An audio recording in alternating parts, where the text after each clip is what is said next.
I want to put a symbolic stone in here for Mary Gregolia, who wrote that beautiful piece about the rose opening. Mary was an intern in this church back in the days when where we're sitting right now was a raggy field of weeds. Hard to imagine, but that's the way it was when I came here. We didn't have this lovely sanctuary and social hall, and we didn't have the beautiful grounds that surround our buildings. We had a congregation that was like a cozy fellowship. Was even a little skeptical of ministers. When the vote was held to have a search committee to call a minister after the then minister had left, 30% voted against it. They didn't want someone up here telling them what to do.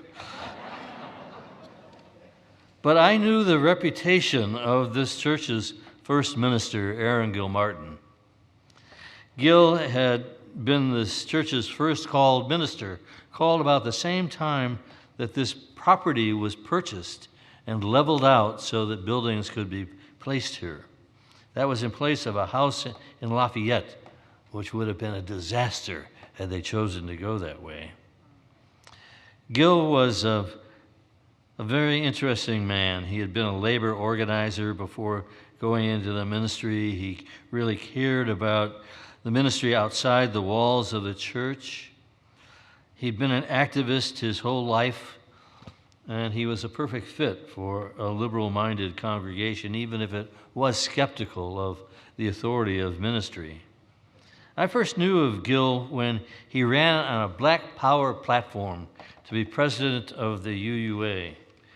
That was a logical thing for Gil to do because back here in Walnut Creek in the Bay Area, he had shown his support for black empowerment by convincing the congregation that it should hire 2 black ministers for its staff. One of them was affiliated with a program in Oakland in which several of our church members took part, and he eventually went on to become a United Methodist bishop. And then there was the Peace Center, building up where these houses are up above us over here, with its anti-nuclear, anti-war, pro-civil rights actions out in the larger community. It was a center of liberal activism in this town. It had begun as a committee of the church, shepherded by beloved Andy Balzo. The Peace Center gained notoriety during my ministry when a person it supported led a demonstration at the Concord Naval Weapons Station. Trains used to come out from bunkers that were in the hills there to a pier and were loaded on ships that carried munitions to our wars in Central America. They had carried nuclear weapons as well. And this man, Brian Wilson, sat on the tracks and he dared the train to come by, and it did. And it took his 2 legs with him. I'd known Brian as an activist in Cincinnati, where I had been a minister. He was then involved in prison work, and I sat with him in the hospital the next morning when he woke up and found that his legs were gone. Brian never regretted his action. He regarded those missing legs as a symbol of what we should all be able to give in behalf of making ours a better world. Gil retired, and another minister came, and he wasn't quite the same kind of activist. He didn't live up to the expectations of the members of this congregation. That sometimes happens with ministry. The core of leaders of this church wanted a minister who would be more present with the congregation and would be more active in the larger community.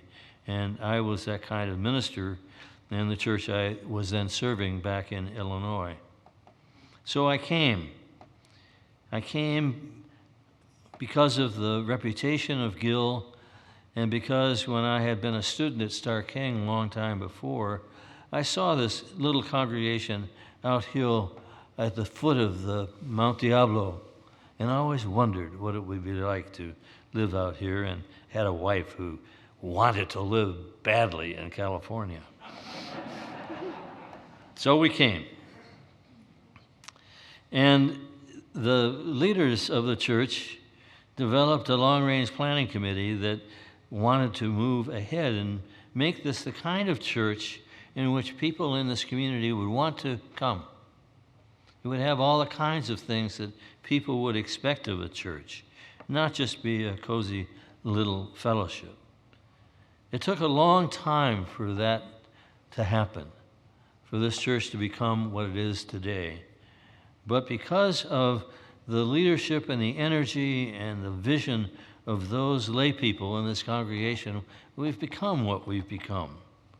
And it's important to remember that it's not just ministers who create that, it's the people who are parts of churches, the people who support opposing the civil wars in Central America back then, who built a panel for the AIDS quilt, who took on the issues that followed the incident with Rodney King in LA and supported housing development and programs for homeless in this community. So I want to thank all the people who made this happen, for those who had a vision of what this congregation could become and the force it could be in the community. And I want to give thanks to the core of beliefs that are at the center of our movement that attracted those people and most of you here in the first place. The core of beliefs that symbolized by these banners that hang over our heads, the 7 principles of these banners that were created by my wife and Rachel Mazer. They've always been the core of beliefs symbolized by these banners, centering on human responsibility, human compassion, human intelligence, and the search for truth and meaning that have been important to the evolution of this community and our religious faith. I know about that faith and its history. I used to teach UU history here and at Star King. It's a history of how a vital religious movement can thrive, even as the language it uses and images it has can change over time. Change from becoming a non-Trinitarian Christianity to a non-hell-centered and damning Christianity being thrown out, to a natural theism, to humanism, and to the spirit of a community that respects all the people-loving religious traditions that exist around our world. I was ordained to serve this tradition, and I will until my days on this earth are done, as I hope all of you who come to this church will do as well. You've heard that voiced, that demand, that call from many people in the service today. We may not all agree on the language we use or the social analysis that underlies it, but we must all believe in the inherent worth and dignity of all people and the other values that are symbolized by these banners that are over our heads.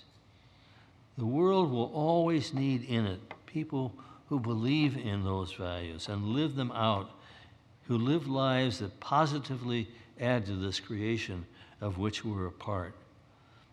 We all need churches like this to honor that kind of tradition and to reinforce it in us.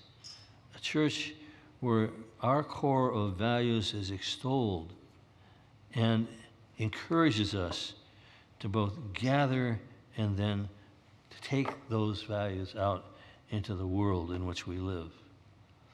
I'm proud to have my face over here in that portrait on the wall, looking out on us all. What it does is it makes me a part of all of you, you who are the real core of this church.